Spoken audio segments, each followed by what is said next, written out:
तो एग्जामिनर तुम्हारा ये चिट्ठी पत्री थोड़े पड़ेगा। वो नंबर कितना मिला 89, जबकि इसको 90 के ऊपर जाना चाहिए था। बच्चे की राइटिंग भी अच्छी है, तैयारी भी अच्छी है, फिर भी वो नंबर कम पाता है। क्यों कम पाता है ये आज हम आपको बताया जा रहा हूँ। एक बच्चे को 89 नंबर मिला, कारण यह है जबकि खूब अच्छा तैयार हो जाए। बहुत ध्यान से पूरा वीडियो देखेगा तभी आपको पकड़ में आएगा। विद्यार्थी कहाँ चूक कर जाता है बेटा, ये हम आपको बता रहे हैं। खूब अच्छे ढंग से तैयारी तो करता है, लेकिन वह कभी अभ्यास नहीं करता कि हम कैसे एग्जामिनर में एकाएक पेपर आएगा तो हम अपनी बात को कैसे लिखेंगे। आइए दिखाते हैं आपको। एक बच्चे को 89 नंबर मिला, कारण यह है जबकि खूब अच्छा तैयार हो जाए। जो मैटर लिखा है बहुत जोरदार है, हमने पढ़ा है इसलिए आप देखिए इसने आंसर नंबर 1 कंप्रेंशन हैंड्स आदि और अंत, क्वेश्चन लिखा आंसर लिखा, क्वेश्चन लिखा आंसर लिखा, क्वेश्चन पूरा उतारा और आंसर भी उतारा। वेरी गुड, सही है। अब देखिए ये देखो यहाँ पर इसने पूरा अंडरलाइन का एक्सप्लेनेशन लिखा, जो कंटेंट लिखा हो बहुत सही था। लेकिन अब दिमाग लगाओ, 15 नंबर का क्वेश्चन है, बच्चे को 12 नंबर मिला। कारण कि अब इसी सिस्टम में एक आता है बेटा बैकेबुलरी वाला, एक नंबर का, वो 3 नंबर का क्वेश्चन पूरा पूरा छोड़ दिया। बताइए एग्जामिनर लिख के नंबर देगा क्या? नहीं ना। तो क्वेश्चन छोड़ना पहला अभिशाप है। अगर आपने क्वेश्चन छोड़ा, जितने नंबर छोड़ा उतना नंबर पहले कम हो गया, साफ साफ बात है। तो 3 नंबर यहीं पर बच्चे कम हो गया, जबकि जो यहाँ मैटर लिखा है इसमें आप कहीं से नंबर नहीं काट सकते हो। राइटिंग भी बढ़िया है, प्रेजेंटेशन भी बढ़िया है, सब कुछ बढ़िया है, तो पूरा नंबर दिया गया। लेकिन जब क्वेश्चन छोड़ दिया तो उसको एग्जामिनर लिख के तो नंबर देगा नहीं बेटा, तो नंबर यहाँ कटा बेटा। देखिए आर्टिकल बच्चे ने कैसे लिखा बेटा, पाठक स्टाइल लिखा है योर विजन इन लाइफ, वही योर एम इन लाइफ, ठीक है। इन बर्ड्स आइज देखो हेडिंग डाला, इधर ये कोटेशन लिखा बढ़िया, ठीक है। उसके बाद पैरा चेंज करके पाठक स्टाइल सब लिखा, देख रहे हो ना, पूरी बात है। लेकिन ध्यान रखना, बताइए यहाँ पर कहीं इन्होंने अंडरलाइन किया तो एग्जामिनर तुम्हारा ये चिट्ठी पत्री थोड़े पड़ेगा। वो तो जो अंडरलाइन करोगे उसी पर उसकी निगाह जाएगी, तो उसको आपने किए नहीं, चूक गए।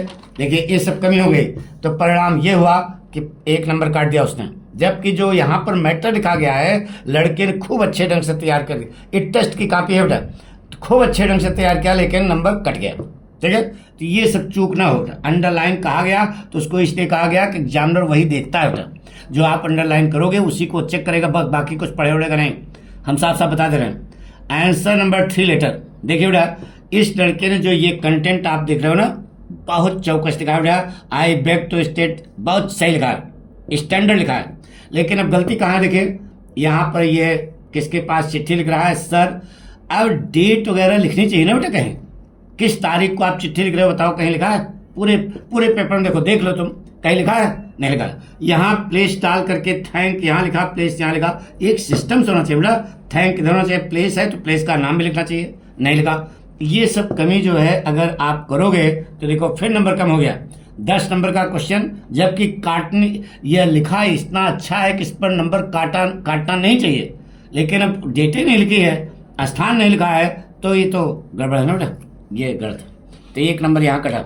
अब देखिए बेटा एक ग्रामर पोर्शन है, इसी प्रकार से ग्रामर पोर्शन आपको करना है। Idioms and phrase, meaning, phrase inward, word synonym, sentence error, words antonym. देखिए बेटा कहीं कोई गलती है? नहीं गलती है, पूरे के पूरे 10 में 10 नंबर मिले, चूंकि लड़का अच्छा लिखा, ग्रामर पोर्शन है। लेकिन अब देखिए बेटा यहाँ ग्रामर में हेडिंग डाली, ग्रामर की स्पेलिंग गलत है, तो इतना तो एग्जामिनर देखेगा ना। अब यहाँ से उसका मूड खराब हुआ, पहला सेंटेंस आपका डायरेक्ट डायरेक्ट का गलत है, देख रहे हो ना। कॉम्बिनेशन ऑफ सेंटेंसेस भी आपका गलत हो गया, पैसिव वॉइस आपका सही है। यहाँ पर स्विच्ड ऑफ होना चाहिए बेटा, क्या होना चाहिए? स्विच्ड ऑफ, ठीक है। ये भी गलत हो गया, इसलिए देखो थर्ड फॉर्म नहीं लगाया, वह गलत हो गया। भाई मैथ की तरफ ग्रामर है ना। एक चीज बता बेटा, अगर ग्रामर पोर्शन आपका सही है 25 नंबर का, तो पक्का समझो कि 90+ आपको मिलना ही है। लेकिन ग्रामर पोर्शन में अगर आपने गड़बड़ किया तो यही से एग्जामिनर चेक कर लेगा कि अब आप गड़बड़ हो। तो यहाँ पर आपका नंबर जो है, अब देखिए हर क्वेश्चन पर 2-2 नंबर कम होते गए। अब ये करेक्शन जो इन्होंने किया ये सही है, इस पर 2 नंबर मिला। अब देखो कंफ्यूजिंग वर्ड है, इन्होंने केवल मीनिंग लिखा है, मीनिंग लिखा है देखो, जबकि यह सेंटेंस ऐसा बनाना है जिससे इसका अर्थ क्लियर हो जाए, लेकिन फिर भी हमने 1 नंबर दे दिया, जबकि यहाँ पर इनको नहीं मिलना चाहिए नंबर। यह जो वर्ड लिखे हैं इसको ऐसा यूज करो कि इसका अर्थ क्लियर हो जाए। ये गलती बात है, पूरा नहीं, सही जवाब नहीं है, नंबर कम हो गया। अब देखिए बेटा ट्रांसलेशन, इंग्लिश ट्रांसलेशन आपका है, इस प्रकार से आपने लिखा है, सब सही है, कहीं कोई गड़बड़ नहीं है, नहीं, लेकिन प्रस्तुतिकरण उतना जोरदार नहीं है। पता लगा 4 ही नंबर मिला, 5 नंबर का है, 4 नंबर मिला। इसके बाद शॉर्ट आंसर फ्लेमिंगो, बिल्कुल सही लिखा बेटा, 4 में 4 नंबर सही है, बिल्कुल। प्रस्तुतिकरण, पाठ का नाम, लेखक का नाम सब चौकस लिखा है, बहुत सही बेटा, बिल्कुल सही है। Long answer flamingo, the last lesson Alphonse doubt, पाठ का नाम, लेखक का नाम, यह आपका क्वेश्चन है, मेरा जवाब है। अंडरलाइन भी बाकायदा लड़के ने किया, पैरा भी चेंज किया, 7 में 7 नंबर मिला, बिल्कुल सही बेटा। देखिए बेटा आंसर नंबर 9, ये सीन पैसेज नहीं था पोट्टी वाला, आंट जेनिफर्स टाइगर्स वाला आया बेटा। तो देखो इसने क्वेश्चन लिखा, आंसर लिखा, क्वेश्चन लिखा, आंसर लिखा, ठीक है, देख रहे हो ना, और क्वेश्चन आंसर पूरा बाकायदा, कहीं से कोई गड़बड़ नहीं है। राइमिंग वर्ड भी इसने जो लिखा है सही है, बिल्कुल सही बेटा, आपको पूरे 6 में 6 नंबर मिले, बिल्कुल सही।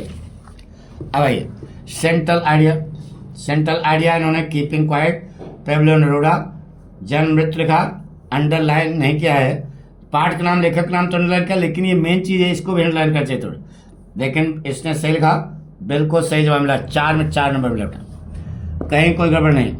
आंसर नंबर जो भी है 11 बिस्टास, ठीक है, बिस्टास में देखो तिशानी दोषी सही है, सही बेटा, इसमें इनको पूरे नंबर मिले 4। ये कालकी वाला लिखा है, ये भी सही बेटा, 4 में 4 नंबर मिला, ठीक है। लेकिन यहाँ लॉन्ग आंसर में अच्छा कर दिया बेटा, यहाँ पर लॉन्ग आंसर इन्होंने लिखा तो सही है, द थर्ड लेवल जैक फिनी सही है, क्वेश्चन आंसर, लेकिन अंडरलाइन भी किया, लेकिन इसमें इस क्वेश्चन ने पैरा नहीं चेंज किया बेटा, लॉन्ग आंसर है, पैरा चेंज होना चाहिए, परिणाम हुआ पर लॉन्ग आंसर में पैरा चेंज नहीं किया, परिणाम हुआ नंबर काट लिया गया, इसलिए बच्चे को नंबर कितना मिला 89, जबकि इसको 90 के ऊपर जाना चाहिए था।